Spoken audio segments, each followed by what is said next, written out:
Hello my dear friends and masters, welcome back to our channel oneness vegetarianism. నా పేరు స్వప్నేశ్వరి.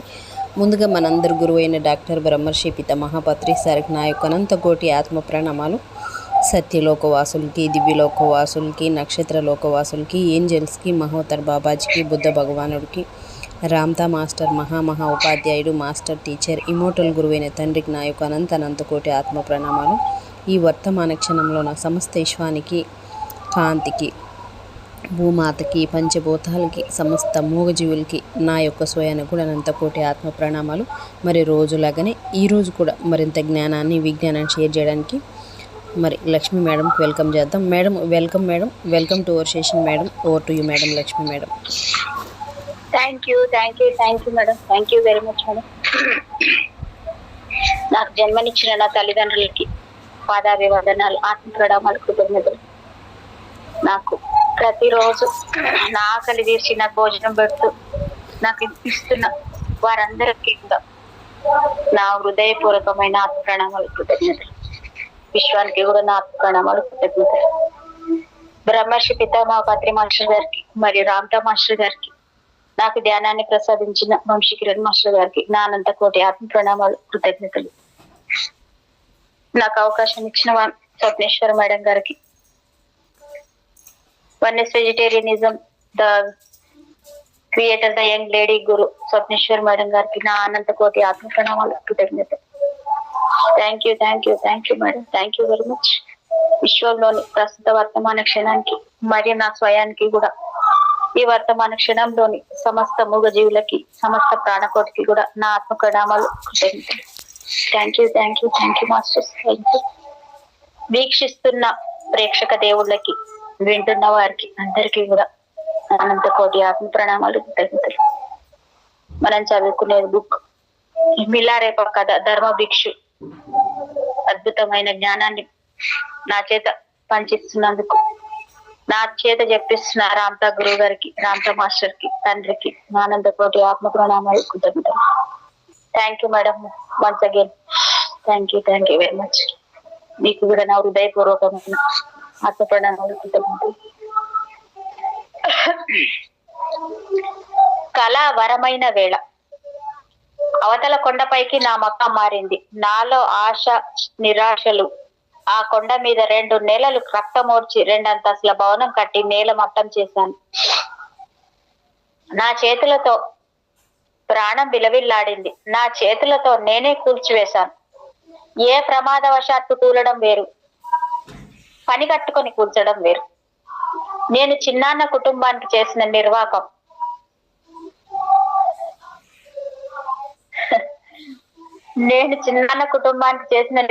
అలాంటిదే కదా.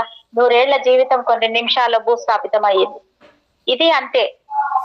ఏదైనా నిర్మించడం కష్టం, నిర్మూలించడం నికృష్టం. నా జీవితం చిన్నది. ఈ చిన్ని జీవితంలో గురువు గారి కోసం ఒక ఇల్లు కట్టాను. కట్టిన చేతులతోనే దాన్ని నిర్మూలించాను. అంటే గురువుగారి వద్ద నా ఆధ్యాత్మిక జీవితం మళ్ళీ మొదటికి వచ్చింది. అస్సలు ప్రారంభం అయింది ఎక్కడ? రిక్త హస్తాలతో మరొక ఇల్లు కట్టాలి.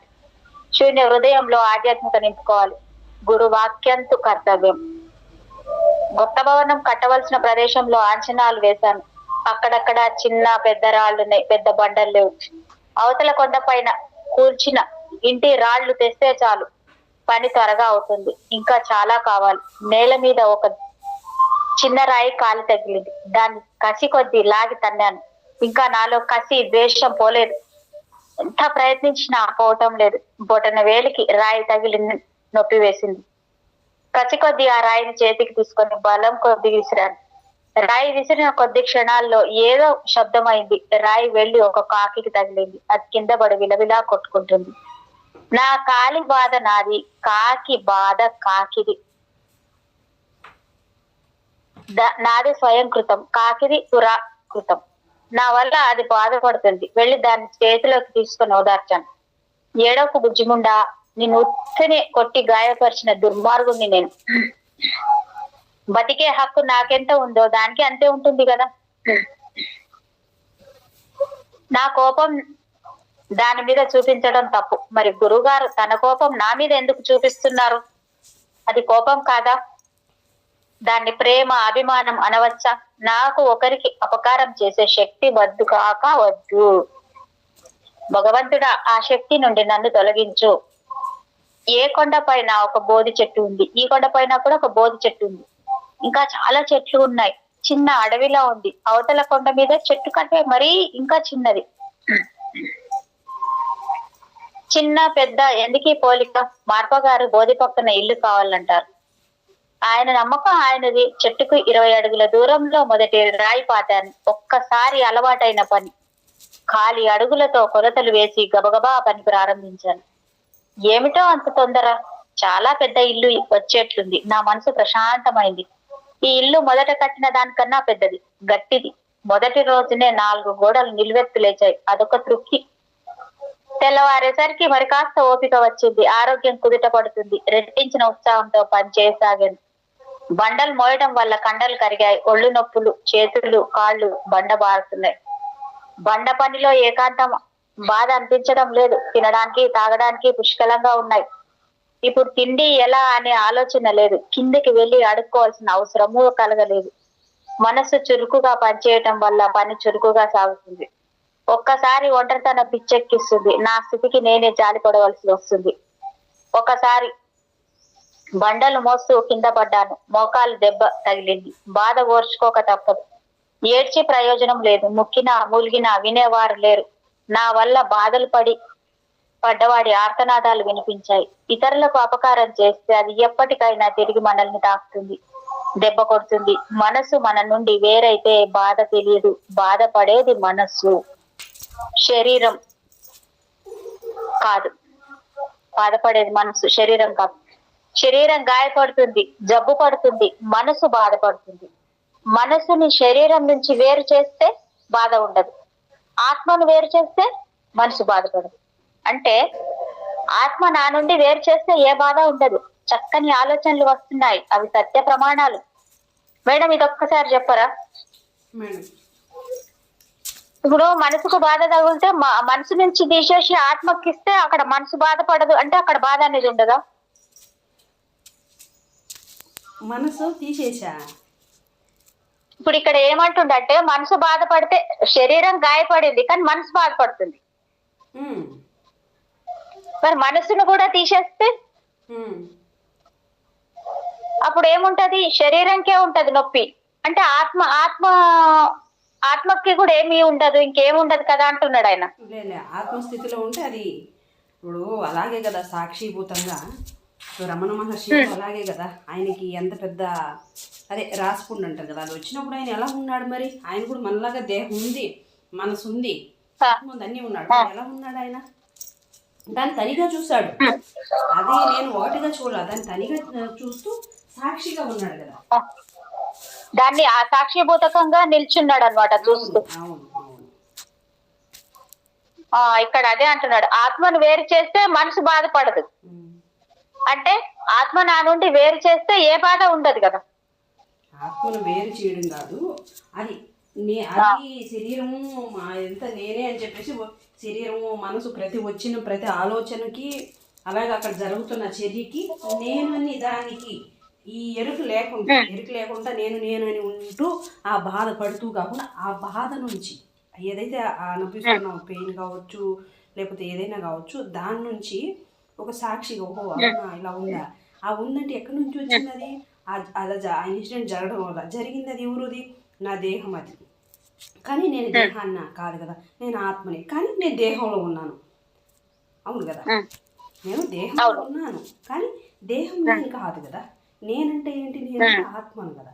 మరి అలా అని చెప్పి ఆ ఎప్పుతో సాక్షిగా చూస్తున్నప్పుడే అదంతా చూడగలిగారు కదా. ఆ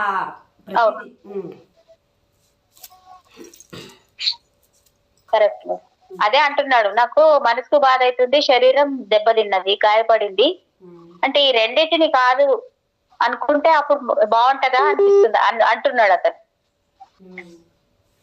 ప్రతి ఆలోచన ఒక సుఖానికో కష్టానికో కారణం అవుతుంది. కొన్ని సుఖాలు బాధతో ముగుస్తాయి, కొన్ని బాధలు సుఖాలతో ముగుస్తాయి. నా జీవితంలో సుఖపడ్డ రోజులెన్ని? నా వల్ల ఎవరికీ సుఖం లేదు.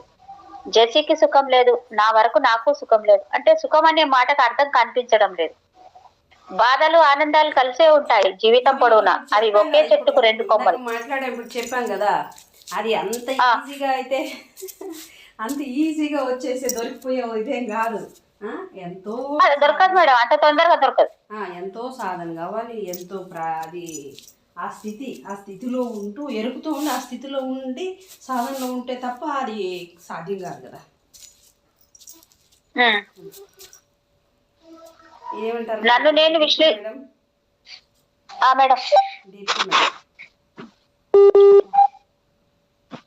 ఓకే, నన్ను నేను విశ్లేషించుకోసాగాను. ఒక భాగం నాలో కోపం కసి ఇప్పుడు నా కోపం రాళ్ళపైన రప్పలపైన, మరొక భాగం కోపం నా పైన. రెండు రకాల భావాలు నావే, నాలో నీవే. చిన్నతనం జ్ఞాపకం వస్తుంది. నాన్న చనిపోయిన వార్త తెలియగానే ఏడ్చాను. ఆనంద జీవితంలో విషాదం చొరబడింది. అప్పుడు జీవితం అంటే ఏమిటో తెలిసింది. అప్పుడు చెల్లి ఎక్కువగా ఏడ్చింది. నాన్న శాశ్వతంగా నిద్రపోతున్నాడు అనుకున్నాం. నిద్రకు చావుకు తేడా కనిపించలేదు. చైతన్యం ఉండటం లేకపోవడం అంతే కదా తేడా. క్షణం ఆనందం, క్షణం విషాదం. నాకు మరొక సంఘటన జ్ఞాపకం వచ్చింది. జెసి నా పక్కన కూర్చున్నాం. జెసి నేను. నా చిన్నప్పుడు జెసి అన్నది, మిలా నీవు చాలా చిత్రమైన వాడివి, లాంటి వాడివి కావనిపిస్తుంది. నీవు అర్థం కావు, నీ జీవితము అర్థం కాదు. ఎందుకు అలా అన్నది? నాన్న పోయిన తర్వాత నాకు ఎవరు లేరనా? కాదు, నేను ఒకటి తలిస్తే దైవం మరొకటి తలుస్తుంది విరుద్ధంగా. అంతలో యంగ్ గ్రామానికి నేను చేసిన అరాచకం జ్ఞాపకం వచ్చింది. ఉక్కిరి బిక్కిరైనాను. తర్వాత దిగంబరంగా కొండల్లో తిరిగాను. యాంగ్టన్ నన్ను రక్షించలేదు, కాపాడలేదు. నా బాధలు నేను భరించాను. నేను మృత్యువు నుండి కాపాడింది ఎవరు? నన్ను మృత్యు నుండి ఎవరు కాపాడారు? ఎవరు? నేను సహకరించినంత కాలం గురుకృప నాకు దక్కింది. నా కర్మ నేను అనుభవించే శక్తినిచ్చింది గురువు గారు. ఒక రాయిని తీసుకొని చేతిలో గిరిగిరా తిప్పాను. అది నాలోని జ్ఞాపకాల వలె గిరిగిరా తిరిగింది. నా ఆలోచనలు కలల వలె కరిగిపోతున్నాయి. నాలోని చైతన్యం ఏమైనట్లు? పట్టుదల ఏది? అన్ని కలలుగా భావించడం నా బలహీనత అయింది. అలా అనుకోవడం వలన విలువ ఇవ్వటం లేదు. వాస్తవం అనుకుంటే అభిమానం పెరుగుతుంది. అసలు స్వప్నం అంటే ఏమిటి? మనసు కల్పించే చిత్రాలు, కలలు, ఆలోచనలు, అభిమతాలు కలగలిపితే కలలవుతాయి. నేను శూన్యం కావడంతో మొఖాల నొప్పి మాయమైంది. లేచి నిలబడ్డాను. కర్తవ్యం వెన్ను తట్టింది. నిర్మాణంలో ఉన్న గోడల దగ్గరకు వెళ్ళాను. తాకి చూశాను. నా కళల్లో చూసిన గోడలాగా ఉంది. చేతికి అందలేదు. అంతా భ్రాంతి. అంటే కళ లోపల మరొక కళ. నా ప్రపంచం వేరు, నా కళల ప్రపంచం వేరు. కడుతున్న గోడల మధ్యన నేను చెట్ల దగ్గరకు పరుగు తీశాను. చెట్ల నీడలో నేను, నా నీడ చెట్ల నీడలో కలిసిపోయింది. అమ్మగారు వచ్చి వెళ్ళారు. నాకు ప్రోత్సాహం అమ్మగారి ఆదరణ దాటితేనే గురువు గారి అనుగ్రహం ప్రాప్తి. అమ్మగారు భౌతిక ప్రజ్ఞ, గురువు గారు ఆధ్యాత్మిక ప్రజ్ఞ. రెండు ప్రజ్ఞలు కలిస్తేనే సంపూర్ణత. బాబా ఇంత బాగా చెప్పారు మేడం. మనిషి ఎక్కువ భాగం కళల్లో జీవిస్తుంటాడు. కళల కంటే భావాలు, ఆలోచనల వలె జీవితాలు సాగవు. పర్వతాల మధ్య నగ్నమునిలా తిరిగినప్పుడే నాకు శరీర భ్రాంతి పోయింది. సిగ్గు, లజ్జ ఎగిరిపోయాయి. నేను లయించాను. నేను అన్న భావం పోతే శరీర భ్రాంతి పోతుంది. అహం వీగిపోతుంది. అహం పోగానే ఆత్మ పైకి వస్తుంది. నేను ఇప్పుడు నడుస్తున్న ఆత్మను. నాలో ఇద్దరు వ్యక్తులున్నారు. రెండు వ్యక్తిత్వాలున్నాయి. ఒకరిది కలల వ్యవసాయం, ఒకరిది రాళ్లు మోసే పని. ఎవరు సాక్ష్యం? నేనే సాక్షిని. నాలోని సాక్షి ఎవరు? శరీరం.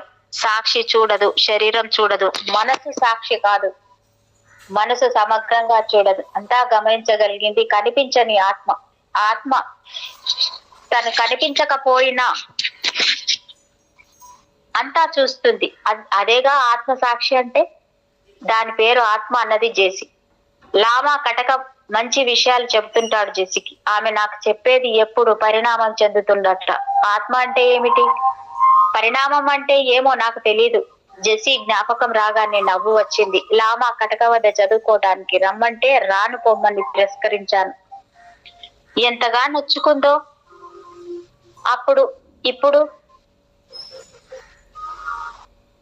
ఇప్పుడు నా అంతట నేను గురుకృప కోసం పాకులాడుతున్నాను. అవకాశం ఉన్నప్పుడు వదులుకుంటే అప్పుడే లామా దగ్గరకు పోయి చదువుకొని ఉంటే ఈ బాధలు తప్పేవి.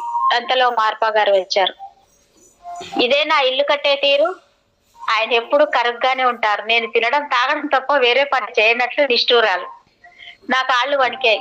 దెబ్బ తగిలి మోకాలు చూపించాను. వాచిపోయి ఉంది. గురువు గారు నా మోకాలిపై గాయం చూశారు.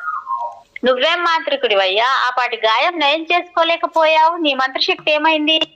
బయట వారికి కీడు చేయడానిక ఆ శక్తి నీకు మేలు చేయదా? నేను సిగ్గుతో తల వంచుకున్నాను. గురువు గారు దగ్గరగా వచ్చి నా తల నిమిరారు. క్షణంలో నా మోకాలు నొప్పి మాయమైంది. బాబోయ్, లేచి పరిగెత్తగలిగాను. గురుగారు ఏదో మంత్రం వేశారు. మార్పా గారికి మంత్రాలు రావు, అది వారి సంకల్ప బలం. సంకల్పం సిద్ధిస్తే సిద్ధి కలిగినట్లే.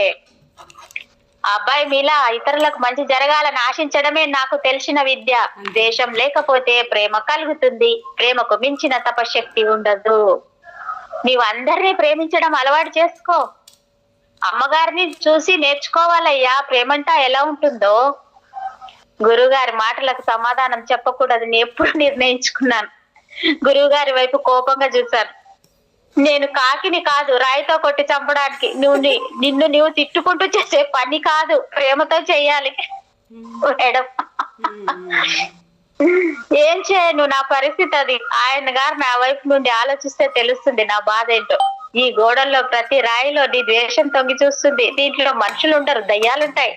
నీలాంటి భైరవమూర్తులు ఉండాలి. మాలాంటి వాళ్ళు ఉండరు. నాకు బొత్తిగా నచ్చలేదు. కట్టిందంతా కూల్చేయి. ఆ రాళ్ళని అపవిత్రం అయిపోయాయి.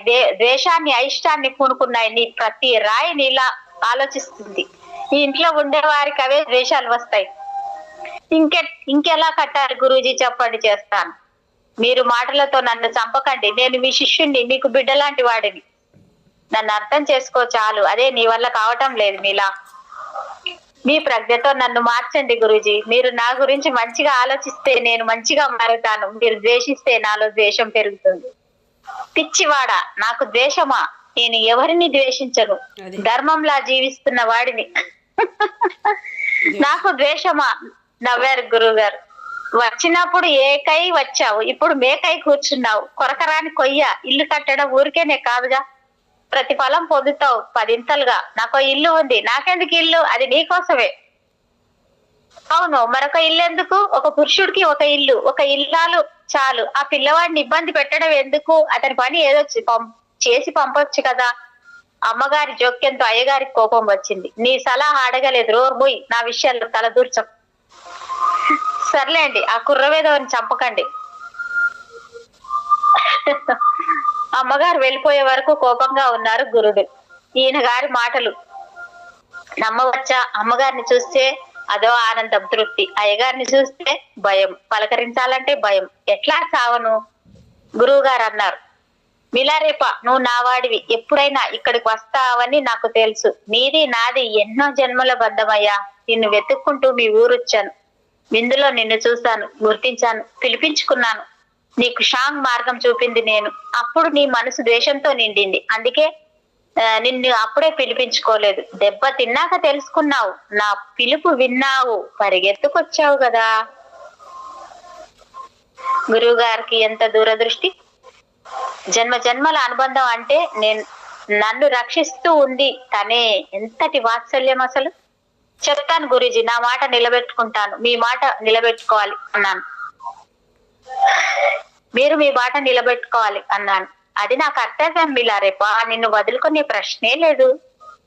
గురువు గారు వెళ్ళిన తర్వాత నన్ను నేను సమీక్షించుకున్నాను. ఇప్పటికే మళ్ళీ 1 నెల రోజులు గడిచిపోయాయి. మళ్ళీ నా శ్రమ నేలమట్టం అయింది.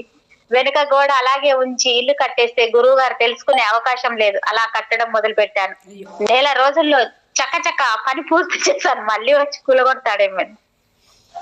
విశ్రాంతి లేదు, సరిగ్గా నిద్రపోయింది లేదు. తిండి కోసం అప్పుడప్పుడు కొండ దిగిపోవడం తప్ప. ఏ క్షణంలోనైనా గురువు గారు కొండపైకి రావచ్చు. ఆయన చెప్పకుండా వస్తారు. ఆ చుట్టుపక్కల అంత అందమైన భవనం లేదనిపించింది. ఇంత అందమైన భవనం లేదనిపించింది. వెళ్ళి గురువు గారికి చెప్పాలి. వెళ్ళాను. గుమ్మంలోనే అమ్మగారు కనిపించారు. ఆమె ముఖం తిప్పుకోవడం నాకు బాధ అనిపించింది.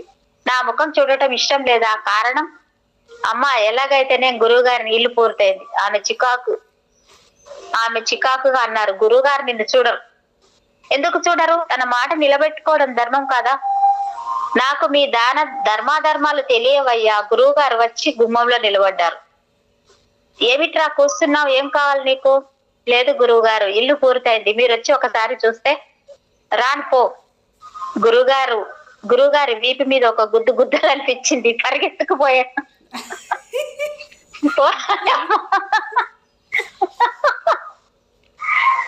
ఆయన వెనక్కి తిరిగారు. నా చేయి స్తంభించిపోయేది, కదలలేదు, చచ్చుబడిపోయేది. గురుగారు ప్రసన్నంగా నవ్వారు. నేను నీకు ఉపదేశం చెయ్యాలి, నువ్వు నా మాట వినవు. మీ మాట వినంది ఎప్పుడు గురుగారు? ఇల్లు నేలమట్టం చేయమన్నాను, నీవు లోపించావు. నీ పట్ల నేను క్రూరంగా ఉన్నాని అఘోరిస్తావు. నీ తప్పులు నువ్వు తెలుసుకోవు, తప్పులు చేస్తూనే ఉంటావు. సిగ్గు లేకపోతే సరే. నీలో మానసిక పరివర్తన రావాలనే కష్టమైన పనులు చెప్పాను. నీవు కట్టిన మొదటి ఇల్లు నీ ద్వేషానికి ప్రతీక. ఆ ఇల్లు ఉంటే ఆ లోయ అంతా నాశనం అయిపోయేది. రెండవ ఇల్లు కొంత మేలు, కొంత కట్టాక కూల్చి మళ్ళీ కట్టమన్నాను. నీలో ప్రతికూలత ఉంది, దానివల్ల నీవు తలపెట్టకపోయినా నీ వల్ల హాని జరిగే అవకాశం ఉంది. నీ కుటిల మనస్సుకు ఇల్లు నిదర్శనం. నీవు చేసిన మోసం కొట్టవచ్చినట్లు కనిపిస్తుంది. ఎలా భరించగలను? నాయనా, వెళ్ళి మరో గురువుని వెతుకో. నేను నిన్ను ఉద్ధరించలేను. నీ బుద్ధికి తగిన గురువుని నేను కాదు బాబు అన్నాడు. ఏమీ సమాధానం చెప్పలేకపోయాను. గుండె పగిలేలా ఏడ్చాను. గురువు గారు లోపలికి వెళ్ళిపోయారు. నేను బయట చీకట్లో మిగిలిపోయాను. క్షమించమని అడగాలి ఎలా? తిరిగి వచ్చాను. కొండ మీదకి వెళ్ళాను. కట్టిన ఇంటిని కంటి నిండుగా చూసుకున్నాను. ఒక రాయి తీసి వంటింటి వైపు విసిరాను. గోడ పగిలింది. మొత్తం ఇంటిని చకచకా నేలమట్టం చేశాను. ఎన్ని రోజులు శ్రమించి కట్టిన ఇల్లు కొన్ని గంటల్లో నేలమట్టమైంది. మరొక ఇల్లు కడితే గురువుగారి ఆత్మ శాంతిస్తుందా? చేసిన పాపం కొంత తగ్గినా క్షమించవచ్చు. క్షమిస్తారన్న ఆశ మాత్రం లేదు. నా స్వభావం మారడం ముఖ్యం. దిద్దుబాటు. ఇల్లు వదిలి వచ్చిన తర్వాత ఇంతకాలానికి మనసు ప్రశాంతంగా ఉంది. ఇప్పుడు నా మనసులో ఏ ఆలోచన లేదు, నా ఆశ లేదు. నిశ్చింత. ఇచ్చిన పని పూర్తి చేయడం ఒకటే లక్ష్యం. ఫలితం పైన ఆశ లేదు. గురువుగారు అంగీకరించినా తిరస్కరించినా నాకొకటే, పని పూర్తి చేయడం వరకే నా కర్తృత్వం. నిరాపేక్షగా పనిచేయడం, అది నా కర్మ. సన్యాసం చేసే పని మీద ఆశ పడకపోవడం, ఫలితం ఆశించకపోవడం సన్యసించడంతో సమానం. పని చేస్తూ ఆనందం పొందడం గొప్పగా ఉంది. అవిశ్రాంతంగా పని. వారానికి ఒక రోజు కొండ దిగిపోవడం, అది భిక్షాటన కోసం. గురువు గారు ఆగ్రహించిన విషయం క్రమంగా మర్చిపోయాను. ఎవరు ఆ విషయం అడగలేదు. పైగా నా పట్ల ఆసక్తి ఎక్కువైంది. నన్ను చూస్తే కొండపైన కడుతున్న భవనం చూసినంత సంతోషం. కూల్చిన ఇల్లు స్థానంలో కొత్త భవనం తయారవుతుంది. దీనిని వదిలిపోతానన్న దిగులు లేదు. కూల్చమంటే కూల్చివేస్తాను. పారిపోవడం ధీరుల లక్షణం కాదు, సాధించాలి. మంచి పనికి దైవ సహాయం ఉంటుంది. కొండపైన నాకు కావలసిన పదార్థాలు అందుతున్నాయి. భవనం 2 అంతస్తులతో ఆగలేదు. వేగంగా పని చేయడానికి అలవాటు పడ్డాను. ఎప్పటికైనా నేను వెళ్లిపోవలసిన వాడిని. ఈ ఇల్లు నాకు గుర్తుగా ఉంటుంది. మనిషి పోయిన తర్వాత మనిషి గుర్తులు మిగులుతాయి. జీవించినంత కాలం జీవించడము మనిషి పని. చనిపోయిన తర్వాత జీవించాలంటే ఏం చెయ్యాలి? ఎవరు శాశ్వతంగా ఉండరు. నేను చేసిన తప్పు శాశ్వతంగా ఉంటుంది. కీర్తి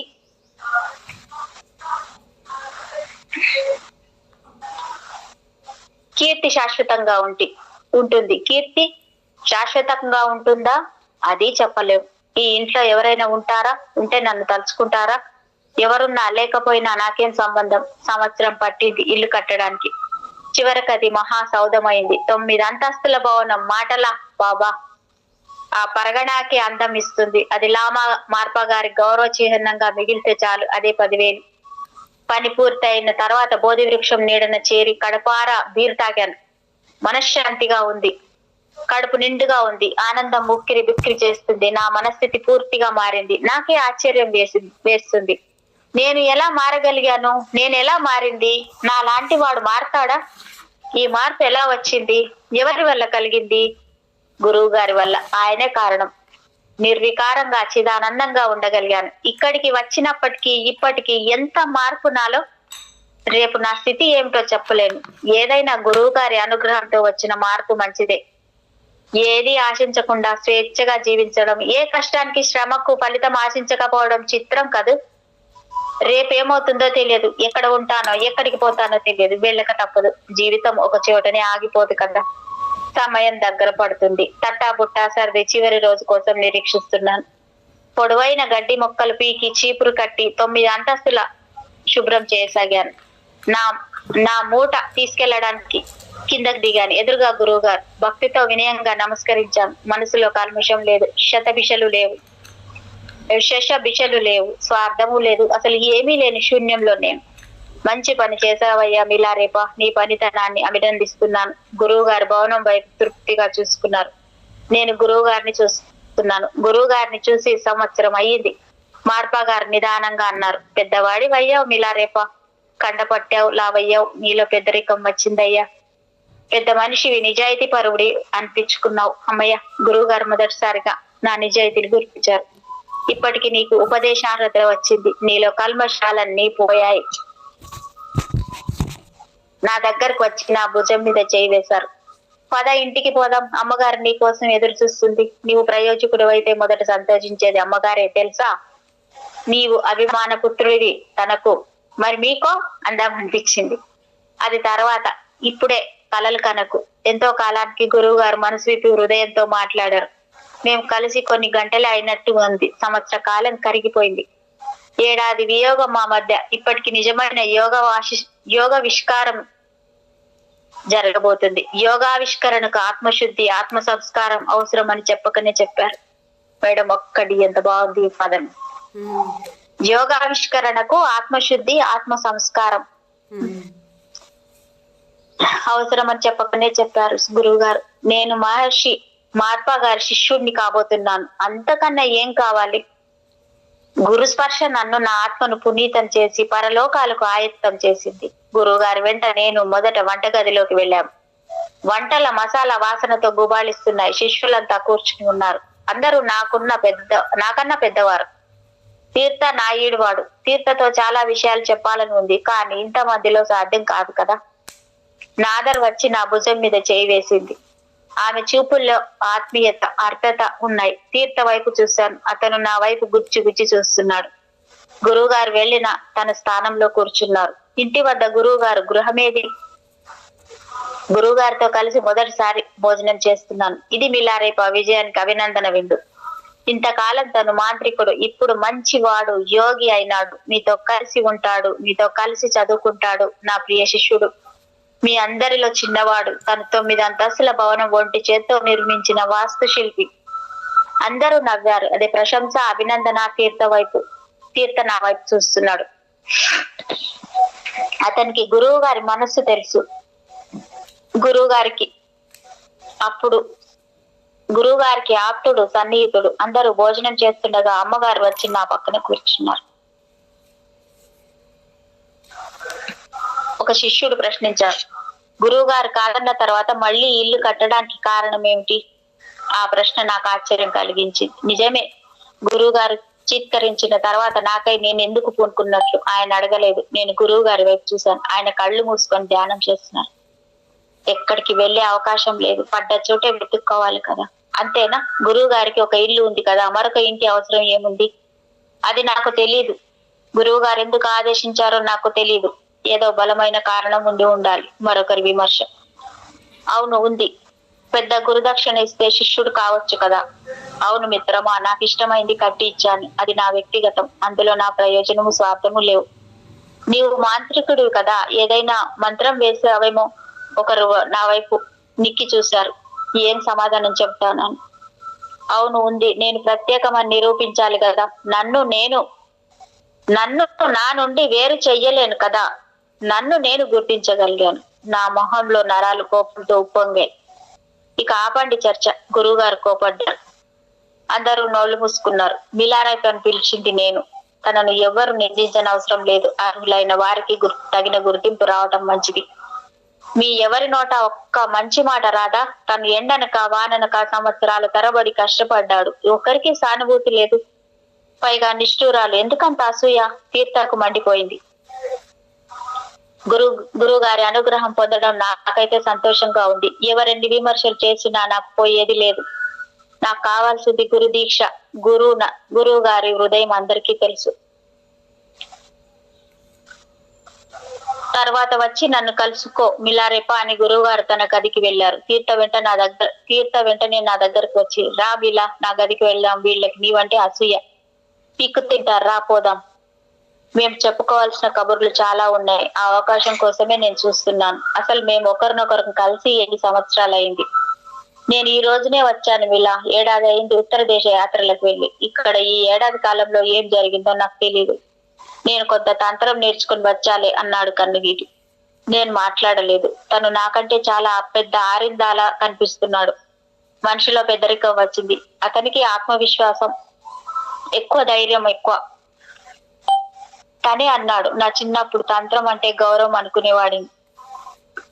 మన గురువు గారికి తంత్రం అంటే ఇష్టం ఉండదు, నాకేమో ఇష్టం.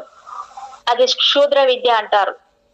ఎంత నేర్చినా క్షుద్ర విద్యల వల్ల జ్ఞానం కలగదట. అది అధర్మం. కానీ జనంలో క్షుద్ర విద్యలకి ఆదరణ ఎక్కువ. జనం ఎగబడి వస్తారు. నాకు వినాలని ఉంది. తీర్థ అనుభవాలు చాలానే ఉన్నట్టున్నాయి. ఇతరుల అనుభవాల నుండి మనం పాఠం నేర్చుకోవచ్చు. తీర్థ, నిజం చెప్పాలంటే నీ స్నేహం నాకు మేలు చేసి నాదర్ వైపు చూసి అన్నాను. అమ్మా, మీ ఆదరణ, ప్రేమ నన్ను రక్షించాయి. ఈ జన్మలో మీ రుణం తీర్చుకోలేను. అమ్మగారు వచ్చి ప్రేమగా నా తలని వెళ్ళిపోయారు. గురువుగారు నిన్ను వచ్చి కలవమన్నారు. మర్చిపోయావా మిలారేప అన్నారు. అమ్మగారు నా చెవి దగ్గర నోరు పెట్టి, గురువు గారు తన గదిలోనే ఉన్నారు, జాగ్రత్త, వెళ్ళవయ్యా, నా కొంప ముంచే పని చెప్పవచ్చు. ఏం పని అమ్మా? ఆయన గారు పెట్టే పరీక్షలు మనకు తెలుస్తాయా?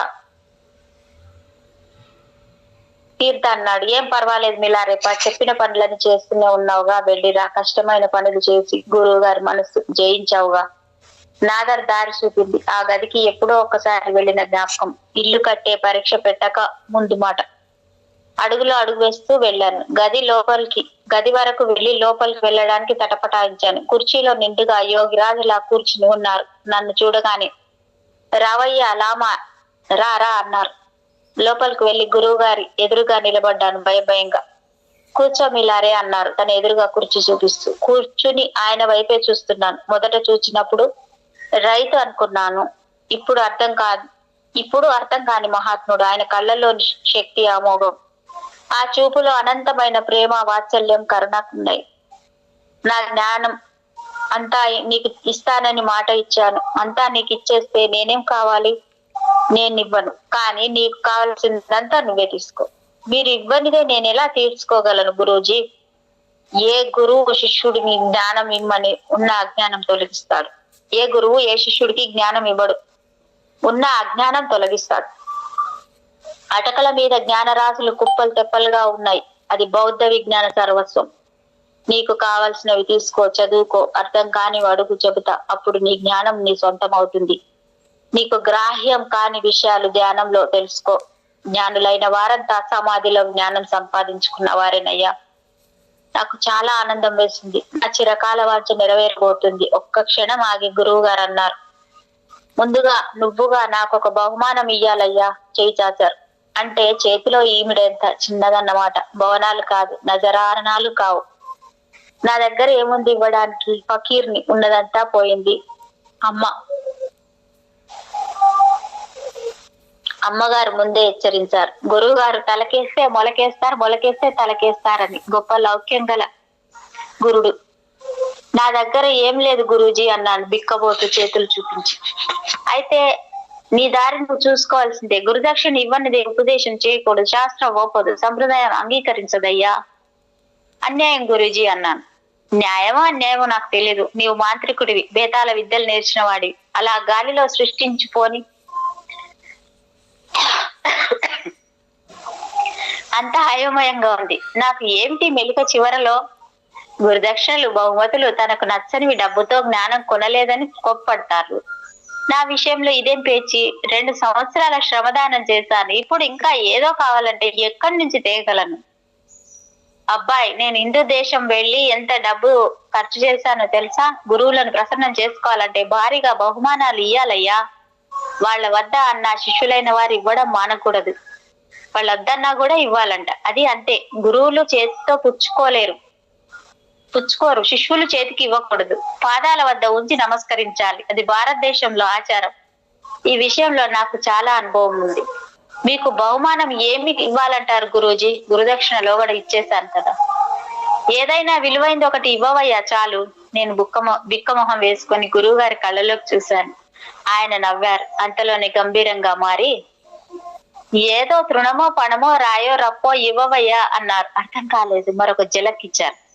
అర్థం కాలేదన్నట్టు తల ఊపాను. అర్థాలు అంతరార్థాలు తెలుసుకునే బుర్ర కాదు నాది, అది ఆయన గారికి తెలుసు. అది కాదు గురూజీ, నా దగ్గర లేని దాన్ని ఇమ్మనడం. గురువు గారు నా వైపు జాలిగా చూశారు. నీ కర్మ, నేనేం చేయను అన్నట్లు నీ హృదయాన్ని అర్థం చేసుకోవడానికి ఆ బహుమతి ముఖ్యం. ఏమీ అర్థం కావటం లేదు. నన్ను ఏదో దయ్యం పట్టుకుంది. గురూజీ అక్కడి నుంచి వెళ్ళిపోయారు. నేను నెమ్మదిగా వంటిల్లు చేరుకున్నాను. అమ్మగారు ఏదైనా సలహా చెప్పగలరని ఆశ. కాదంటే అమ్మగారి దగ్గర సెలవు తీసుకొని వెళ్ళిపోవాలి.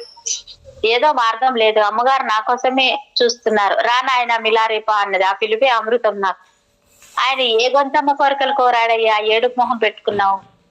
నాకు కాస్త ఊరట కలిగింది. కన్నీళ్లు పెట్టుకున్నాను. తీర్థ అడిగాడు. గురువుగారు ఏమడిగారో చెప్పు మిలారేపా. ఆయన గారికి విలువైన వజ్రం కావాలట మిత్రమా. నేనెక్కడి నుండి తేగలను? ఇన్నాళ్ళు నా నిరీక్షణ వృధా అయ్యింది. ఉన్న ఒక నీలమణిని ఆ లామా వేదాల మాంత్రికుడికి సమర్పించాను. చేతిలో ఏమీ లేదు. తీర్థ నా బుర్రతో ఆలోచించసాగాడు.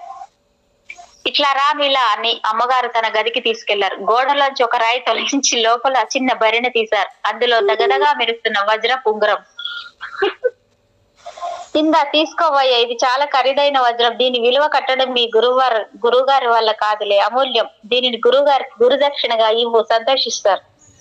వద్దమ్మా, ఇది నాది కాదు, ఇది నాది అని అబద్ధం చెప్పలేను. నేను నీకు ఇస్తున్నాను.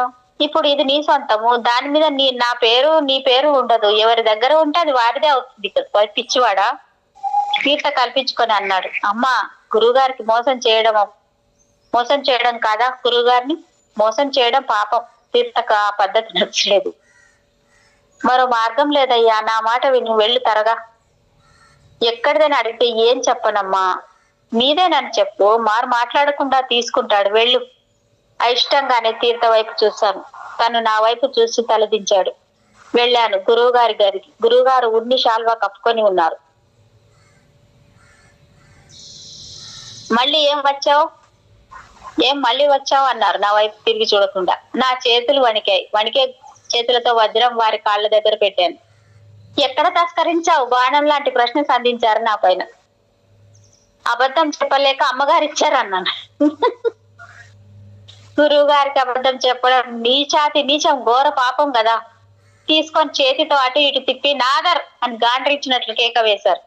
భయపడుతూ అమ్మగారు వచ్చారు. ఇది నీకెక్కడిది? గద్దించి అడిగారు. ఆమె గారు పకాలను నవ్వి, దొంగతనం చేయలేదు లేండి, మా పుట్టింటి వారు ఇచ్చారు మన పెళ్లి సమయంలో, ఎందుకైనా మంచిదని. ఇన్నాళ్ళు నాకు చెప్పలేదే? అవసరం రాలేదు కదా. అయినా అది నా సొంతం, మా అమ్మ ఇచ్చింది లేండి. మీతో సంసారం ఎట్లా ఉంటుందో తెలియక. అంతలా మనిషి గాలి తీసినట్టు చల్లబడ్డాడు. మీ నిర్వాకం మా అమ్మకు తెలుసులేండి అంది పుల్ల విరుపుగా.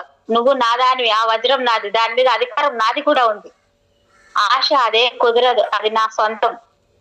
అది నీ దగ్గరున్న సంగతి నాకు చెప్పకుండా దాచడం తప్పు. దాచానని దోచుకుంటారని భయం.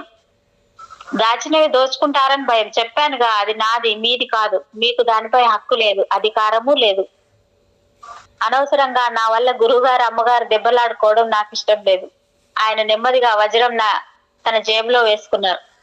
నా యోగ విషయాల్లో నువ్వు తలదూర్చకు నాదర్ అన్నారు విసురుగా. నేను మీ జోలికి రాలేదు, మీరే పిలిచి దెబ్బలాట పెట్టుకున్నారు. పొండి అందరు, ఎవరు నా కంటికి కనిపించకండి. భక్తి భయం లేకుండా పోయాయి. నాకు సిగ్గేసింది, కన్నీళ్లు తిరిగాయి. తీర్థ తన గదికి తీసుకెళ్లాడు. నాకు నిద్ర పట్టడం లేదు. చీకట్లో పడుకుని దొర్లుతున్నాను. లేచి నెమ్మదిగా తీర్థకు తెలియకుండా బయటకు వెళ్ళాడు. బయట చలిగా ఉంది. కొండ మీద సంవత్సరం కష్టపడి కట్టిన భవనం నీడలా కనిపిస్తుంది. అక్కడ చీకటి గదుల్లో ఒంటరిగా ఎన్ని రాత్రులు గడిపాను. ఆరు బయట బోధి క్రింద విశ్రమించిన రోజులు ఎన్నో. వాతావరణం ఎప్పుడు ఒక్కలా ఉండదు. తారతమ్యాలుంటాయి. మనిషి జీవితం ఒకలాగా సాగదు. బ్రతుకులోను ఋతుఘోష తప్పదు. నా జీవితం కష్టాలతో, కార్పణ్యాలతో, కసితో, పగతో ప్రారంభమైంది. లామా యంగ్టన్ సేవలో పరాకాష్ఠ చేరింది. కసి తీరింది, కానీ జీవితం ఓటమి పాలైంది. తిరిగి మొదటికి వచ్చింది. పునరపి జననం, పునరపి మరణం. చావు బతుకుల మధ్య సయ్యాట జీవితం ఇంతేగా. మార్పగారి సేవలో తరించాలనుకున్నాను. ఇక్కడ ఇంకా ఆరంభం కాలేదు. అడుగడుగునా పరీక్షలు, ఆటంకాలు, నిరీక్షణ, ప్రతీక్షణ. పూర్వాశ్రమంలో భూత భేదాల గృహంలో నాకు నచ్చిన వ్యక్తి నార్కిన్ ఒక్కడే. అతని జ్ఞాపకాల మరుగున పడటం లేదు. అతను చెడ్డవాడే, కానీ కాస్త మంచివాడు. సాంగత్య ద్వేషంతో చెడ్డవాడైనాడు. నార్కిన్ లామా యాంగ్టర్ కి ఆత్మీయుడు. అంతలో కనిపించి అంతలోనే మాయమవుతాడు. అతనిలో ఏవో అదృశ్య శక్తులున్నాయి. తానే లామా యంగ్టన్ గా మారిపోయేవాడు. అతనికి క్షుద్ర విద్యలు చాలా వచ్చు. భూతాలు, ప్రేతాలు అతనికి లొంగి ఉంటాయి. గట్టిగా శ్వాసించి కళ్ళు మూసుకున్నాను. నా శరీరం నుండి నేను వేరైనాను. మరో మిలారేప బయటకొచ్చి గాలిలో నడుస్తూ తేలిపోతున్నాడు. అది సంవత్సరంగా పరిచయమైన కొండల ప్రాంతం రాత్రి చీకటి అయినా నా అన్న శరీరం వెలుగులోకి ప్రయాణిస్తుంది.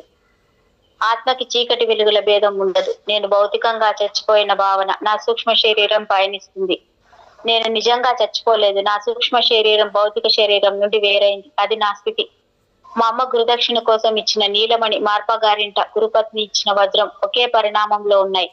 రెండు ఒకటేనేమో అనిపించింది. నేను లామా గారికి ఇచ్చిన మణి అమ్మగారి దగ్గరికి ఎట్లా వచ్చింది ఉంటుంది? గురువు గారి కోపంతో నన్ను వదిలేశారు అనిపించడం లేదు. ఎప్పటి నుండో నన్ను కనిపెట్టి వస్తున్నారు. నా ప్రతి కదలిక వారికి తెలుసు. నా మనసు తెలియదా? నా ఆత్మ ఆరాటం తెలుసుకోలేరా? భవనం పైన కట్టిన జెండా చిరిగిపోయింది. నా ఆలోచనలాగా. ఏడాది క్రితం అమ్మగారు ఇచ్చిన దుప్పటి అది జెండాగా కట్టాను. దాన్ని గురువు గారికి సమర్పిస్తే తీర్థ నేను మొదటిసారి కలుసుకున్నప్పుడు కొండ మీద ఒక మొండి విగ్రహం చూశాను. తలలేని బుద్ధుని మూర్తి అది. తల స్థానంలో జ్యోతి కిరణాలు ప్రసరిస్తుంటాయి. ఆ బొమ్మ నా మనసులో ఉంది. బొమ్మను దుప్పటి మీద చిత్రించాను. ఆ బొమ్మ చాలా బాగుంది. జెసి ఇంట్లోనూ బుద్ధుని విగ్రహం ఉంది. మొత్తం మీద జెండా మీద బుద్ధుని బొమ్మ చిత్రించాను. కొండ దిగి వెళ్ళాను. ఇంటి గుమ్మంలో గురువు గారు కనిపించారు. పక్కన తీర్థ. నేను రావడం గమనించి తీర్థ గురువు గారి చెవి కొరికాడు. గురూజీ, ఈ జెండా కొండ మీద ఇంటికి కడతాను అన్నాను. గురువు గారు దాన్ని చూసి తృప్తిగా అన్నారు. ఇది బహుమానం అంటే వజ్రాలు, వైడూర్యాలు కాదు. ఇందులో నీవున్నావు. నీ హృదయం ఉంది. నేనున్నాను. భగవాన్ బుద్ధ ఉన్నారు. నీకు ఉపదేశం ఇస్తాను. సిద్ధంగా ఉండు. వెళ్ళి స్నానం చేసి అమ్మగారు కొత్త బట్టలు ఇస్తారు, వేసుకొని రా. నేను నా గదిలో ఉంటాను, రా. నాకు ఆనందం, ఆశ్చర్యం కలిగాయి. అమ్మగారు వంటగది గుమ్మం దగ్గర నిలబడి నవ్వుకుంటున్నారు తృప్తిగా. వెళ్ళి అమ్మగారి పాదాలకు నమస్కరించాను. హితోపదేశం. మనిషి సుప్త చేతనలోని చీకటి కోణాలలో దాగిన అతీంద్రియ శక్తుల్ని జ్ఞానము తుత్తునియలు చేస్తుంది. జ్ఞాన తేజస్సుకు ఛాయలు, నీడలు ఉండవు. ప్రతిబింబాలు, ప్రతికూలతలు ఉండవు. ఇందులో మంచి చెడులంటూ ఉండవు. అమ్మగారు ఆశీర్వదించి బహుకరించిన కొత్త బట్టలు ధరించి గురువుగారి అనుష్ఠాన మందిరం చేరుకున్నాను.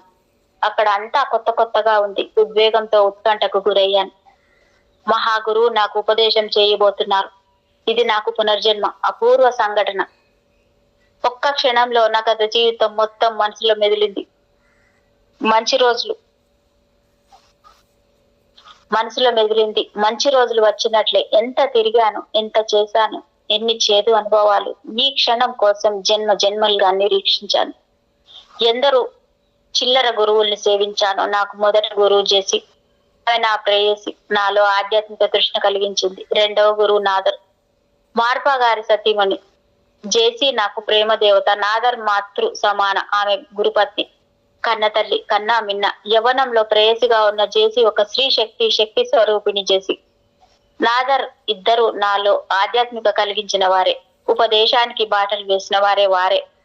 నన్ను చూడగానే గురువు గారు రావయ్య శిష్య అన్నారు ఆప్యాయంగా. ఆ పిలుపుకే నా ఒళ్ళు పులకరించింది. తన ఎదురుగా వచ్చి కూర్చోమన్నారు. నా కళ్ళలోకి చూసి అరక్షణం నవ్వి వెంటనే గంభీరంగా మారిపోయారు.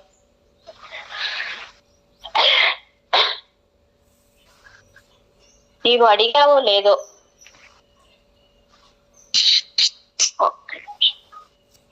నన్ను చూడగానే రావయ్య శిష్య అన్నారు ఆప్యాయంగా. ఆ పిలుపుకే నా ఒళ్ళు పులకరించింది. తన ఎదురుగా వచ్చి కూర్చోమన్నారు. నా కళ్ళలోకి చూసి అరక్షణం నవ్వి వెంటనే గంభీరంగా మారిపోయారు. నీవు అడిగావనో నీ మీద జాలిపడో నీకు ఉపదేశం చేయటం లేదు. బిడ్డ, నా అంతరాత్మ ప్రేరణ నీ అర్హతకు తార్కాణ. నాలో స్పందన కలగనిదే ఎవరికి నా దాపులకు రానివ్వను. నీ ఆత్మ సంస్కారం నన్ను కదిలించాలి. ఒక్కటి గుర్తించుకో మిలారేపా, ధ్యానార్జన స్వర్గం కోసం కాదు. తపస్సు వల్ల ఎవరికి స్వర్గం లభించదు. జ్ఞానం నీలో చీకటి కోణాలలో నక్కి ఉన్న అహంకారాన్ని, అవయోగాల్ని సమూలంగా తుడిచివేస్తుంది. జ్ఞానం అన్నది కంటికి కనిపించని వెలుగు, ఆరని అఖండ జ్యోతి. ఆ జ్యోతికి నీడలుండవు, వేడి ఉండదు, వెలుగులు మాత్రమే ఆత్మకు అందుతాయి. జ్ఞానికి ప్రతికూలతలుండవు, మంచి చెడు తేడాలుండవు అంటూ నా వైపు చూశారు. అది నా వైపు చూడటం కాదు, నా హృదయం పైన ఆ మాటల ప్రభావాన్ని చూడటం, స్పందన గ్రహించడం. గురువు గారు చూపే ఒక ఉపదేశం, అది హితోపదేశం. ఆ చూపు నా గుండెల్లో గుచ్చుకొని ఆత్మను నిద్రలేపింది. సాధకునికి క్రమశిక్షణ అవసరం. క్రమశిక్షణ వల్ల మనసు నిర్మలమవుతుంది. మనసు నిర్మలమైతే ధ్యానం కుదురుతుంది. మనసు స్థానంలోనే అనేక ఆవరణలున్నాయి. ఆ ఆవరణలు ఒక్కొక్కటి దాటి పైకి పోవాలి. ఒక్కొక్క ఆవరణ దాటిన కొద్దీ జ్ఞానం తెలుస్తుంది. నీవుగా తెలుసుకోవడమే జ్ఞానం. మనస్సు నిర్మలమైనప్పుడు నిశ్చలమే కావడమే ధ్యానం. నీ నిజ స్వరూపం, నిజ స్వభావం తెలియడమే నిజాత్మ దర్శనం. సస్వరూప దర్శనం. అప్పుడే నీ ఆత్మ నిన్ను నడిపిస్తుంది. అప్పటికి సాధన కుదిరినట్లు ఏకాగ్రత కోసం ప్రయత్నిస్తే మనసు ఎదురు తిరుగుతుంది. మనసుపై నియంత్రణ, ఏకాగ్రత అవసరం లేదు. క్షణం ఆగి నా కళ్ళలోకి చూసి అన్నారు, ఆధ్యాత్మికంగా ఏదో సాధించాలన్న ఆశ పనికిరాదు. శూన్యం కావడం బుద్ధత్వం. అతీంద్రియ శక్తులు, సిద్ధులు కావాలని కోరుకోకూడదు. పవిత్రంగా, నిరాడంబరంగా జీవించడానికి ఏ శక్తులు అవసరం లేదు. గురువు అనుగ్రహాన్ని మించిన శక్తి లేదు. గుర్తుంచుకో, నాలా జీవించు చాలు. నీకు అన్ని విధాలా నా జీవితం ఆదర్శం కావాలి. లోగడ నాకు అనుభవం. గురువు గారి కళ్ళలోకి చూస్తే శూన్యమైపోయాను. నా శరీరం స్పృహ పోయింది. నేను గురువు తప్ప ఏమీ కనిపించకూడదు. అన్య భావన చెయ్యకూడదు. గురు భావం తప్ప ఇతరుల ఆలోచనలు పనికిరావు. గురువుగారు నన్ను తన శూన్యంలోకి తీసుకోగలరు. నన్ను శూన్యము చేయనుగలరు. ఆ శూన్య నిశ్శబ్దం ఎంత ఘనం అంటే, ఎంత దూరంలో నిశ్శబ్దమైనా మనస్సుతో వినగలం. ఎంత చిరునాదమైనా పెద్దగా వినిపిస్తుంది. కళ్ళు మూసుకో, కళ్ళు తేలికగా మూసుకో అని ఆజ్ఞాపించారు గురువుగారు. నా కనురెప్పలు టపటపా కొట్టుకున్నాయి, తర్వాత మూతపడ్డాయి. గురువుగారి రూపం ఒకటే నా కళ్ళలో కనిపించసాగింది. తర్వాత సన్నటి నాదం మంత్రంగా వినిపించసాగింది. అది దివ్య సంగీత ఋతం. ఆ సంగీతం నాలోని నాడుల్ని తాకి ప్రతిస్పందించసాగింది. గురువు గారితో నాకు కూడా జన్మాంతర సంబంధం ఉందనిపించింది. ఇంకా నీకు ఉపదేశం కావాలంటావా? కావాలి గురూజీ. నా సమాధానంలో శూన్యం పగిలిన శబ్దం వినిపించి చప్పున కళ్ళు తెరిచాను. మార్పా గారు నవ్వి నా దగ్గరకు వచ్చి భుజం తట్టారు. తన కుర్చీ దగ్గర సొరుగులోంచి 2 రేకుల చుట్టలు తీసి నాకు ఇచ్చారు. ఇవి చదువుకో, అర్థం కాకపోతే ధ్యానంలో అర్థం గ్రహించు, ఆ తర్వాత వచ్చి నాతో చర్చించు. ఆ రేకుల చుట్టలు కళ్ళకద్దుకొని నా స్థానంలోకి వెళ్లి కూర్చున్నాను. దృశ్య ప్రపంచం వాస్తవం అనుకున్నంత కాలం ధ్యానంలో ధారణ సాధ్యపడదు. అన్ని అవరోధాలు మన కల్పితాలేనని గ్రహించు. దానికే మనస్సు అవరోధం. లోపల బయట అంతా శూన్యం కావాల్సిందే. అన్ని భ్రమలే. చాలా బాగుంది మేడం. దృశ్య ప్రపంచం వాస్తవం అనుకున్నంత కాలం ధ్యానంలో ధారణ సాధ్యపడదు. అన్ని అవరోధాలు మన కల్పితాలేనని గ్రహించు. ధ్యానికి మనసే అవరోధం. లోపల బయట అంతా శూన్యం కావాల్సిందే. అన్ని భ్రమలే. రాగి రేకును చుట్టి చేతిలో పట్టుకొని కూర్చున్నాను. మనసు శూన్యమైంది. నేను శూన్యంలో లయించిపోయాను. నేను మిగలలేదు. క్షణంలో ఎట్లా శూన్యం కాగలిగాను? 2వ దశనం విప్పాను. పరలోకాలలో కాంతులే తప్ప కర్తలు కర్మలు ఉండవు. అక్కడ అంతా శూన్యం. శూన్య కాలంలో నటనలు లేవు. ఉన్నది లేనివిగా అనిపిస్తాయి అస్థిరంగా. 2వ దశనం చుట్టి అవతల పెట్టి లోయలోకి చూడసాగాను. అక్కడ కదలకుండా నిగ్రహంతో విగ్రహంలా ఉండిపోయాను. అంతలో అనుకోకుండా తీర్థ కొండపైకి వచ్చారు. తీర్థ, నీ ఏకాంతానికి భంగం కలిగిస్తున్నానా మిలారిపా? మరేం లేదు, అమ్మగారు నీ కోసం భోజనం పంపారు. మరొక విషయం, ఇక పైన నిన్ను ఆశ్రమంలో ఉండమని గురువుగారి ఆజ్ఞ. చాలా మంది ఊళ్ళకు వెళ్ళిపోయారు. నీవు నాతో నా గదిలో ఉండవచ్చు. గురువుగారి కోసం కట్టిన 9 అంతస్తుల భవనం నన్ను వెక్కిరిస్తుంది. అందులో ప్రతి రాయిలో నా ఆత్మకోశం ఉంది, నా ఆవేదన ఉంది. నీ ఏకాంత వాసానికి అర్థం ఉంది మిత్రమా. నీకు ఇష్టమైతేనే వచ్చి నాతో ఉండు. ఎప్పుడు వచ్చినా గురువుగారు ఇల్లు నీకు స్వాగతం చెబుతుంది. తీర్థ వెళ్ళిపోయిన తర్వాత దస్త్రం విప్పాను. తేజస్సులో కర్తలు కర్మలు ఉండవు, కార్యకారణాలు ఉండవు. అద్భుతమైన వాక్యం, గొప్ప ఉపదేశాన్ని మించిన సందేశం అది. ఆ దస్త్రాల నిండా ఆణిముత్యాలు లాంటి వాక్యాలు. జ్ఞానానికి నీడలుండవు, మంచి చెడుల భేదం ఉండదు. అంటే నేను చేసిన తప్పులు, నా పాపాలు జ్ఞానాగ్నిలో కాలిపోతాయా? జ్ఞానం కర్మల్ని నిశ్శేషం చేస్తుందన్నమాట. జ్ఞానం కర్మల్ని నిశ్శేషం చేస్తుందన్నమాట. మనిషి తప్పు చేసినా, ఎన్ని పాపాలు చేసినా నిష్కృతి ఉంది. జ్ఞానం ఆర్జిస్తే పాప నిర్మూలన జరుగుతుంది. ఉన్నది అంతా శూన్యం, అది కాలానికి అతీతం. కర్తతో పాటు చేసిన కర్మలు నశిస్తాయి. అటువంటి నిర్లిప్త స్థితికి నేను చేరగలనా? ఎప్పటికీ ఏమో, ఆశించడం తప్పనిసరి.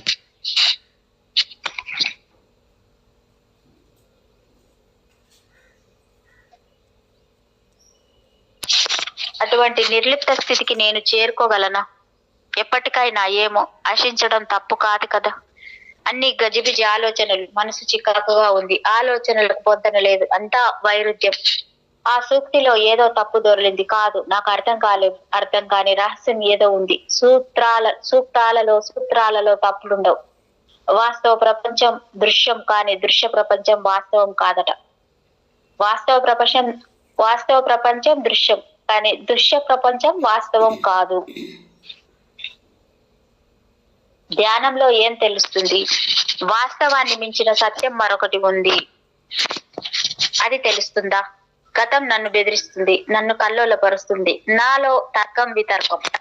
లామా యంగ్టన్, మహాత్మా, మార్పా, సద్గురు, ఎవరి సత్యనిష్ఠులు, ఎవరు ధర్మభిక్షు. తెల్లగాలి మెల్లగా నా బుగ్గల్ని తాకింది. ఎవరో మెత్తగా నా నుదురు ముద్దాడినట్లయింది. అది నా ప్రియురాలు జెసి అనురాగ స్పర్శ. ఉపదేశం సమయంలో జెసి జ్ఞాపకం వచ్చింది. ఆమెలో ప్రేమ ఒకటే కాదు, ఇంకేదో అతీంద్రియ శక్తి, అద్భుత శక్తి ఉంది. ఆమె భావం బలంగా తాకినప్పుడు ఆమె జ్ఞాపకాలతో ఉక్కిరిబిక్కిరవుతాను.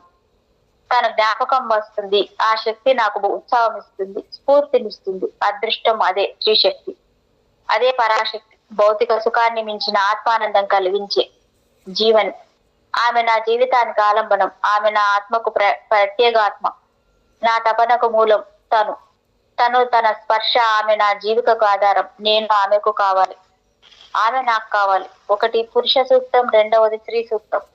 స్త్రీ పురుష సంయోగమే అసలు సిసలైన యోగం, నిజమైన శక్తి, యోగ శక్తి. తనను లొంగ తీసుకునే శక్తి నాకు లేదు, నన్ను లోబర్చుకునే శక్తి తనకున్నది. తన శక్తే నా శక్తికి ఆధారం. లొంగిపోయినట్లు అనిపించి నా పై చేయి తనది. నా పైన, నా మనసు పైన, ఆత్మ పైన సర్వాధికారాలు తనవి. నాకు జరిగిన ధర్మోపదేశానికి కారణం తను, ప్రేరణ తను, నాలోని సగం తను. తనలో నా స్థానం నాకు తెలియనివ్వను. గురువు గారి ముందు తలవంచి ఉపదేశం పొందాను. ప్రేస్ పరిసంగంలో మైమర్చి ప్రేమను అనుభూతించాను. కొండ దారుల్లో నీడలు పరుచుకుంటున్నాయి. వెలుగు చీకట్లను గమనిస్తూ బతుకులోని వెలుగు నీడలను విశ్లేషించసాగాను. వెలుగు పైన గాలుల ప్రభావం ఉంటుంది. ఒకసారి జెసి వస్తే, కనిపిస్తే, కనికరిస్తే ఆమె దర్శనమే ఆనంద తీర్థం. ఆమె సౌందర్య లహరి. ఎంతకాలం వియోగం సంయోగంలోకి యోగం రుచి తెలిసేదెలా? శరీరాలు దూరమైన మనసులు పెనవేసుకున్నాయి. మమతలు అనురాగాల్ని పండించుకుంటున్నాయి. అది ఆధ్యాత్మిక అనుబంధం, ప్రేమ బంధమా? మార్పా గురువు గారితో జెసి ఆత్మ ప్రవేశించలేదు కదా. లేకుంటే గురువు గారిలో అంత ప్రేమ ఎలా సాధ్యం? కళ్ళు మూసుకున్న మనసు మూతపడదు. మనసులో జెసి రూపం మెదులుతుంది. అది జెసి రూపంలా లేదు, అది మార్పా గురువు రూపం. జెసి ధ్యాస మార్పా పైకి మళ్ళీ తరిమి వేయాలి ఎలా? స్ఫురద రూపం, లోతైన చూపులు, నిశ్శబ్ద సందేశాలు, అతీంద్రియ శక్తుల్ని అందిస్తున్న గురు రూపాన్ని కాదనగలన? గురుపదేశమే నిశ్శబ్ద తాండవం. బాహ్య శబ్దాలన్నింటినీ తనలో లీనం చేసుకున్న ఓంకార ప్రాణవం. అది నిజం, అదే నిజం. మరునాడు అపరాహ్నం వేళకి తీర్థ వచ్చాడు. తను వచ్చేసరికి నేను ముంగాళ్లపై గడ్డ మాంచి ఆకాశంలోకి చూస్తూ ఆలోచిస్తున్నాను. లోయలోకి మార్చి మార్చి చూస్తున్నాను. అటు ఆకాశం, ఇటు లోయలు, అటు మనసు లోతులు, ఇటు గుండె లోయలు. నా భుజం మీద తీర్థ చేయి పడటంతో ఉలిక్కి పడ్డాను. తీర్థ నవ్వుతూ అతని చేతిలో ఒక విరిగిన చెట్టు కొమ్మ. నా గగురుపాటికి కొమ్మ నేలపైకి విసిరి, నిన్ను భయపెట్టాలని కాదు మిత్రమా, నీకొక శుభవార్త తెచ్చాను. గురువు గారు నిన్ను పిలుస్తున్నారు. తీర్థ ముఖంలో భావాలు అందలేదు. తీర్థ ఏదో చెప్పాలని సంశయిస్తున్నట్లుంది. అతని వెంట బయలుదేరాను. కొండ దిగాం. సరాసరి గురువు గారి గదికి చేరాను. అక్కడ ఎవరూ లేరు. గది చిన్నదే. ఎవరు లేకపోయినా ఎవరో ఎవరి కోసం ఎదురు చూస్తున్న భావన. ఉపదేశ సమయంలో నేను కూర్చున్న చాప పైన కూర్చున్నాను. నా చాపకు ఎదురుగా గురువు గారు కూర్చొని పీఠంపై కృష్ణాజీనం, ఆ వెనుకగా అమర్చిన పుస్తకాల దొంతర్లు. గురూజీ ఎప్పుడు చదువుతూ ఉంటారు. ఆ భాండారం భారత దేశం నుండి తెచ్చుకున్న సంపద. అవి బుద్ధదేవుని బోధనలు. భావ శరీరంలో గురువు గారు నా కోసం ఎదురు చూస్తున్నారు. గురువు గారి పుస్తకాలు సృష్టించడానికి ధైర్యం చాలలేదు. కళ్ళు మూసుకోగానే గురువు గారి రూపం ప్రసన్నంగా దర్శనమిచ్చింది. వాస్తవంగా అక్కడ మా అప్పగారు లేరు, గురువు గారు ఉన్నారు. అంటే గురువు గారి సూక్ష్మ శరీరం అక్కడే ఉంది. దానినే నేను చూసింది. తన సూక్ష్మ శరీరంతో నాకు దర్శనమిచ్చారు. మనసుతో పరామర్శించారు. కళ్ళు మూసినా తెరిచిన గురు రూపమే, గురుభావనే. గురువు గారు అంటున్నారు, నేనే నన్న నమ్మకం నీకు కలగటం లేదు కదూ. ఏం జవాబు చెప్పను, ఎలా చెప్పను? ఏది నిజం, ఏది భ్రమ? నన్ను చూడగలుగుతున్నావా? లేదు కదా అని ప్రశ్నించారు. కనిపిస్తున్నారు గురూజీ, చూడగలుగుతున్నాను. కనిపించడం ముఖ్యం కాదు మిలారేప, చూడగలగడం ముఖ్యం. అసలు ఆయన అడిగారా, నేను సమాధానం చెప్పానా? ఇది విచికిత్స. గురువు గారి మాటలు నాలోంచి వచ్చాయా? చికిత్స. గురువు గారి మాటలు నాలోంచి వచ్చాయా? నేనే 2 పాత్రలు అభినయించానా? నా మనసులోనివే 2 రూపాల. నేను గురువు కావటం ఏమిటి? గురు స్థానంలో నేను ఉండటం ఏమిటి? ఏమిటి మాయ? ఇది సత్యమా, ధర్మ సమ్మతమా? మార్పా నాలోని ఘర్షణ గ్రహించినట్లున్నారు. రా కూర్చో. దోవలోకి వచ్చావు. నాతో కలిసి 1 గంట ధ్యానంలోకి పోదాం రావయ్యా. నిశ్శబ్దాన్ని గమనిస్తూ కూర్చో. నిశ్శబ్దం నీలో నుండి తన్నుకు వస్తుంది. నిశ్శబ్దం నీలో పలుకుతుంది నాదంలాగా. ఆ రోజు ఉపదేశం జరిగిన నాడు గురువు గారి ముందు కూర్చుంటే మనసు ప్రశాంతమైంది. నాలోని అలజడులు సమసిపోయాయి. కొండ మీద ఒంటరిగా కూర్చుంటే నాలో నాదాలు వినిపించాయి. అయినా మనసులో గురువు గారి రూపం నిలుపుకోగానే సందేశాలు వినిపించేవి. రా మిలారేప, నాలో కరిగిపోయి నిశ్శబ్దంలోకి రా. ఇద్దరం కలిసి శూన్యంలోకి పోదాం. ఎంత కరుణ, ఎంత దయ! గురువులు ఇంత విశాలంగా ఉంటారా? ఇంత దయ చూపిస్తారా? నాలో చిత్రమైన భావస్పందన రాపిడి. నా నుండి నేను వేరై పెరిగి మళ్ళీ అంతలోని కుదించుకొని గురువు గారి పక్కన నిలబడ్డాను. అది స్వప్నమా, భ్రాంత? ఏమో. సన్నటి ఇరుకుబాటల్లో ప్రయాణం, దట్టమైన కారడవులో ప్రయాణం, ఆ తర్వాత ఒక సుందర లోకంలోకి ప్రస్థానం. నువ్వెక్కడికి వచ్చావో తెలుసా? గురువు గారి ప్రశ్న. అది గురువు గారి స్వరం. అది సమాధి. అది చైతన్య సమాధ్యవస్థ. మార్ప అంటున్నారు. మిలారేప, ఇది ఆత్మ ప్రస్థానం. నన్ను ఇక్కడికి చేర్చింది ప్రణవం. ఇకపై నీ ప్రయాణం నిశ్శబ్దంలో, శూన్యంలో, శబ్దంలోంచి నిశ్శబ్దంలోకి ప్రయాణించడమే యోగం. గురువు గారు చెప్తున్నారు.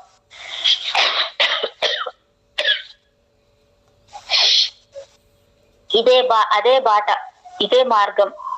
అది యోగ రహస్యం. నిశ్శబ్దంలో నిశ్శబ్దాన్ని వినగలిగితే సృష్టి రహస్యాలు తెలుస్తాయి. భగవంతుని రహస్యం తెలిసినట్టే. అదే ఆత్మ రహస్యం. ఇంకేదో అడగబోగా మార్ప గారు వారించారు. వద్దు, అది కావాలని అడగటం, సందేహించడం మానుకో. నీకు అర్థమైనంత వరకు అర్థం చేసుకో, అన్వయం చేసుకో చాలు. కావాల్సింది, అవసరమైంది ఎప్పటికప్పుడు తెలుస్తుంది. తెలుసుకున్నంత వరకు తృప్తి పడాలి. అదే పూర్ణత్వం. పూర్ణత్వానికి మితి లేదు, ఉండదు. పరిమితులు మనమే విధించుకోవాలి. నీవు చాలా ఎదగాలి మిలా. శూన్యంలోనే ఆత్మ ఎదుగుతుంది, ఆత్మ ప్రకాశిస్తుంది, అనుభవాలు కలుగుతాయి. సిద్ధంగా ఉండి చాలు.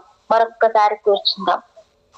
నాకు ఇంకా అనుభవం పొందాలని ఉంది. నేను స్పృహలో లేను. గురువు గారు నా భుజం తట్టి స్పృహ తెప్పించారు. వారి స్పర్శ తగలగానే శూన్యంలోంచి భూమి మీదకి దూకాను. పోయిన ప్రాణం తిరిగి వచ్చింది. అప్పుడు గురువు మార్గా వచ్చిన ఎదురుగా తన ఆసనం మీద కూర్చున్నారు. అంతవరకు జరిగింది ఏమిటి? గురువు గారు నేను కలవటం భ్రాంత? సూక్ష్మ లోకంలో సూక్ష్మ శరీరాలతో కలవటం జరిగిందా? చెప్పు మిలారేపా, నీ అనుభవాలు చెప్పు. ఏం చెప్పను? కళ్ళు మూసి గురువు గారిని దర్శించడం తప్ప మరొక అనుభవం ఎందుకు? ఈ గదిలోకి నీకు కలిగిన అనుభవాలు చెప్పు చాలు. చెప్పాను. అంటే నీలో స్వంత ఆలోచనలు లేవంటావు. గురుభావం ఒకటే ఉంది. ఇది నీవు చూసిన గురుస్థానమే కదా. నేను మాయ చేయలేదయ్యా. నాకు మంత్రాలు తంత్రాలు రావు. నేను యోగిని, ఆత్మయోగిని. ఆత్మయోగి ఎవరి దగ్గర నేర్చుకోడు. తన ఆత్మ నుండి సర్వం గ్రహిస్తాడు. నీ యోగం నీ సొంతం. అది స్వతంత్రం. స్వతంత్రంలో తంత్రం ఉండదు. తంత్రం పోతే గాను స్వ మిగలదు. అంటే నీవు నీవుగా మిగిలాలన్నమాట. అప్పుడు లామా యంగ్టన్ గురించి ఆలోచన వచ్చింది. మార్ప అన్నారు, వద్దు, ఎవరి గురించి ఆలోచించకు, ఎవరిని నాతో పోల్చకు. ఎవరి ప్రతిభ వారిది. ఒకరితో మరొకరిని పోల్చకూడదు. నేను బుద్ధుడిని కాలేను, నువ్వు మార్పావి కాలేవు కదా.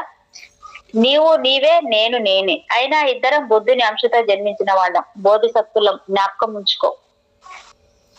నేను తల వంచుకున్నాను.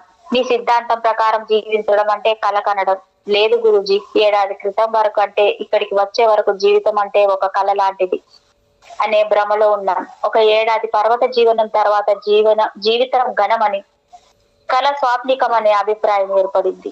కళల్ని మనసు కల్పిస్తుంది, జీవితాన్ని ఆత్మ శాసిస్తుంది. ఆత్మ శ్వాసిస్తుంది, జీవితాన్ని ఆత్మ శ్వాసిస్తుంది. మార్ప వివరణ ఇచ్చారు. అవును మిలారేప, అన్ని కళలకు కాణాచి మనసు. కల్పనలు మనసువే. కళలు కనుక్కునే కళలు కళ్ళలవుతాయి. నీలో సంకల్ప బలం ఉంటే దేవుళ్ళు దయ్యాలు నిన్నేమి చెయ్యవు. భూతాలు భూత వైద్యులు బేతాల మాంత్రికులు నిన్నేమి చేయలేరు.